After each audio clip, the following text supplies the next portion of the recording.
ಎಲ್ರಿಗೂ ನಮಸ್ಕಾರ, ಹೇಗಿದ್ದೀರಾ? ಇವತ್ತು ಸಿಂಪಲ್ಲಾಗಿ ಇಂಡಿಯನ್ ಫೇವ್ರೆಟ್ ರಾಗಿ ಗಂಜಿ ಮಾಡೋದು ಹೇಗೆ ಅಂತ ಹೇಳ್ಕೊಡ್ತೀನಿ. ಈ ನಮ್ಮ ರಾಗಿ ಗಂಜಿ ನೋಡೋಕೆ ಸಿಂಪಲ್ಲಾಗಿದ್ರು ಇದ್ರ ಹೆಲ್ತ್ ಬೆನಿಫಿಟ್ಸ್ ಮಾತ್ರ ಸೂಪರಾಗಿರುತ್ತೆ. ಒಂದು ಸ್ಟೀಲ್ ಪಾತ್ರೆಯಲ್ಲಿ 1.5 ಗ್ಲಾಸ್ ಅಷ್ಟು ನೀರು ಹಾಕ್ಬಿಟ್ಟು ಸ್ವಲ್ಪ ಉಪ್ಪು ಹಾಕ್ಬಿಟ್ಟು, ನಮ್ಮ ಕರ್ನಾಟಕದಲ್ಲಿ ರಾಗಿ ಮುದ್ದೆ ಆ್ಯಂಡ್ ಅದರ್ ರಾಗಿ ಪ್ರಾಡಕ್ಟ್ಸ್ ಅಂದರೆ ತುಂಬ ಫೇಮಸ್ ಅಲ್ವಾ? ತುಂಬ ಶಕ್ತಿ ಇದೆ, ಅದಕ್ಕೆ ಅದು ಅಷ್ಟೊಂದು ಫೇಮಸ್. ನೀರು ಸ್ವಲ್ಪ ಕಾದ್ಮೇಲೆ 1-2 ಸ್ಪೂನಷ್ಟು ರಾಗಿ ಹಿಟ್ಟು ತಗೊಂಡು ಸ್ವಲ್ಪ ನೀರಲ್ಲಿ ಸ್ಲರಿ ಥರ ಪ್ರಿಪೇರ್ ಮಾಡ್ಕೊಳ್ಳಿ. ನಮ್ಮ ದೇಹಕ್ಕೆ ಕ್ಯಾಲ್ಶಿಯಂ ತುಂಬ ಮುಖ್ಯವಾಗಿ ಬೇಕು, ಯಾಕಂದರೆ ಇಡೀ ಬಾಡಿ ಬೋನ್ಸ್ ಎಲ್ಲ ಸ್ಟ್ರೆಂತಿಯಾಗಿರ್ಬೇಕಂದ್ರೆ ಕ್ಯಾಲ್ಶಿಯಂ ಬೇಕು. ಆ ಕ್ಯಾಲ್ಶಿಯಂ ಈ ರಾಗಿಲಿ ತುಂಬ ಜಾಸ್ತಿ ಇದೆ, ಜೊತೆ ಮೆಗ್ನೀಷಿಯಂ, ಫೈಬರ್ ಕಂಟೆಂಟ್ ಇದೆ. ರಾಗಿ ಗಂಜಿ ಕುಡಿಯೋದ್ರಿಂದ ವೆಯ್ಟ್ ಲಾಸ್ ಮಾಡ್ಕೊಬೋದು. ಅದರಲ್ಲಿ ಫೈಬರ್ ರಿಚ್ ಇರೋದ್ರಿಂದ ಹೊಟ್ಟೆ ತುಂಬಿರೋ ಥರ ಫೀಲ್ ಆಗುತ್ತೆ, ಸಮಾಧಾನ ಆಗುತ್ತೆ. ಡೈಜೆಷನ್ಗೆ ಒಳ್ಳೆಯದು, ಮತ್ತು ಇದರಲ್ಲಿ ಮೆಗ್ನೀಷಿಯಂ ಇರೋದ್ರಿಂದ ಡಯಾಬಿಟಿಕ್ಸ್ ಪೇಷಂಟ್ಗೆ ತುಂಬ ಒಳ್ಳೆಯದು. 30% ಡಯಾಬಿಟಿಸ್ ಇದು ಸ್ಟ್ರೆಸ್ ರಿಲೀವ್ ಮಾಡುತ್ತೆ. ನೀವು ಬೇಕಾದ್ರೆ ನೋಟಿಸ್ ಮಾಡಿರ್ಬೋದು, ರಾಗಿ ಗಂಜಿ ಕುಡಿದಾಗ ಅಥವಾ ಬಿಸಿ ರಾಗಿ ಮುದ್ದೆ ಊಟ ಮಾಡಿದಾಗ ಏನೋ ಒಂಥರ ರಿಲೀಫ್ ಅನ್ಸುತ್ತೆ. ಚೆನ್ನಾಗಿ ತಿರುಗಿಸ್ರಿ, ಸೊ ಗಂಟು ಬೀಳಲ್ಲ. ಇದಕ್ಕೆ ಸ್ವಲ್ಪ ಜೀರಿಗೆನೋ ಹಾಕ್ಬೋದು, ಚೆನ್ನಾಗಿರುತ್ತೆ. ನಾನು ಹಾಕಿಲ್ಲ. ಈ ರಾಗಿಲಿರೋ ಮೆಗ್ನೀಷಿಯಮು ನಮ್ಮ ಬ್ಲಡ್ಡಲ್ಲಿ ಇನ್ಸುಲಿನ್ ಲೆವೆಲ್ನ ಇನ್ಕ್ರೀಸ್ ಮಾಡುತ್ತೆ, ಸೊ ಇದು ಡಯಾಬಿಟಿಕ್ ಕಂಟ್ರೋಲ್ಗೆ ಆ ಥರ ಹೆಲ್ಪ್ ಆಗುತ್ತೆ. ರಾಗಿ ಗಂಜಿ ಚೆನ್ನಾಗಿ ಕುದೀತಾ ಇದೆ, ಚೆನ್ನಾಗಿ ಕುದ್ದಷ್ಟು ಟೇಸ್ಟ್ ಬರುತ್ತೆ, ಒಂಥರ ಕನ್ಸಿಸ್ಟೆನ್ಸಿನೂ ಚೆನ್ನಾಗಿರುತ್ತೆ.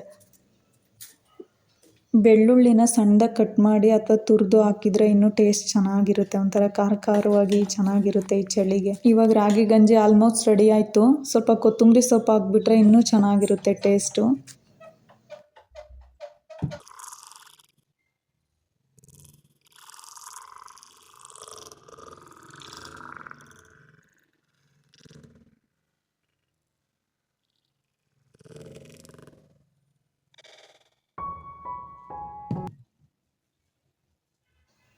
ಇದು ಹಂಗೇನೂ ಕುಡಿಬೋದು, ಚೆನ್ನಾಗಿರುತ್ತೆ. ಬೇಕಾದರೆ ಸ್ವಲ್ಪ ಮೊಸರು ಹಾಕ್ಕೊಬೋದು, ಒಂಥರ ಚೆನ್ನಾಗಿರುತ್ತೆ ಮೊಸರು ಹಾಕಿದ್ರೆ.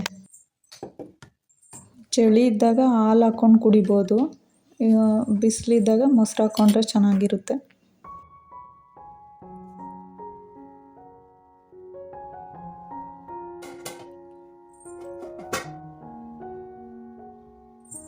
ರಾಗಿ ಗಂಜಿ ರೆಡಿ ಆಯಿತು. ಈ ರೈನಿ ಸೀಸನಲ್ಲಿ ಟೀ ಕಾಫಿ ಅಂತೂ ಕುಡಿತಾ ಇರ್ತೀವಿ ಯೂಶ್ವಲಿ, ಬಟ್ ಯಾವಾಗಾದ್ರು ಒಂದು ಸರಿ ಈ ಥರ ಸ್ಪೈಸಿಯಾಗಿ ರಾಗಿ ಗಂಜಿ ಮಾಡ್ಕೊಂಡು ಕುಡಿದ್ರೆ ಇದೊಂಥರ ಖಾರವಾಗಿ ಚೆನ್ನಾಗಿರುತ್ತೆ. ಟ್ರೈ ಮಾಡಿ ಒಂದು ಸರಿ. ಇದು ಹೆಲ್ತ್ ಬೆನಿಫಿಟ್ಸು ಚೆನ್ನಾಗಿರೋದ್ರಿಂದ ಡೆಫಿನೆಟಾಗಿ ಟ್ರೈ ಮಾಡಿ. ನೋಡಿ, ನಮ್ಮ ರಾಗಿ ಗಂಜಿಲಿ ಆರ್ಟ್ ಫಾರ್ಮ್ ಆಗಿದೆ. ನಾನು ಏನು ಅನ್ಕೊತೀನಿ ಅಂದರೆ, ನಾವೇನೋ ಒಂದು ಒಳ್ಳೇದು ಮಾಡಿದರೆ ನೇಚರು ನಮ್ಗೆ ಈ ಥರ ರಿಪ್ಲೈ ಕೊಡುತ್ತೆ ಅಂತ ಅಂದ್ಕೊಂಡಿದ್ದೀನಿ. ಇದೊಳ್ಳೆ ಸಮುದ್ರದ ವೇವ್ಸ್ ಥರನೂ ಕಾಣಿಸುತ್ತೆ, ಮತ್ತು ಡಾಲ್ಫಿನ್ಸು ಜಂಪ್ ಹೊಡಿತಿರ್ತಾವಲ್ಲ ಆ ಥರನೇ ಕಾಣಿಸುತ್ತಲ್ವ. ಈ ಸಂಜೆ ಟೈಮಲ್ಲಿ ಬಿಸಿ ಬಿಸಿ ರಾಗಿ ಗಂಜಿ ಜೊತೆ ಸ್ವಲ್ಪ ಮಿಕ್ಸ್ಚರ್ ಜೊತೆಗೆ ತಿನ್ನಿ, ಚೆನ್ನಾಗಿರುತ್ತೆ. ಈ ಮಿಕ್ಸ್ಚರ್ನ ರಾಗಿ ಗಂಜಿ ಒಳಗಡೆ ಹಾಕ್ಕೊಂಡು ತಿಂದರೆ, ಈ ಬಿಸಿಬೇಳೆ ಬಾತ್ಗೆ ಹಾಕ್ಕೊತೀವಲ್ಲ ಆ ಥರ ತಿಂದರೆ ಒಳ್ಳೆ ದಹಿ ಪುರಿ ಥರ ಟೇಸ್ಟ್ ಕೊಡ್ತಾಯಿತ್ತು, ಅಥವಾ ಮಸಾಲೆ ಪುರಿ ಥರ ಅನ್ನಿಸ್ತಾಯಿತ್ತು. ನೀವು ಟ್ರೈ ಮಾಡಿ. And thank you for watching my video.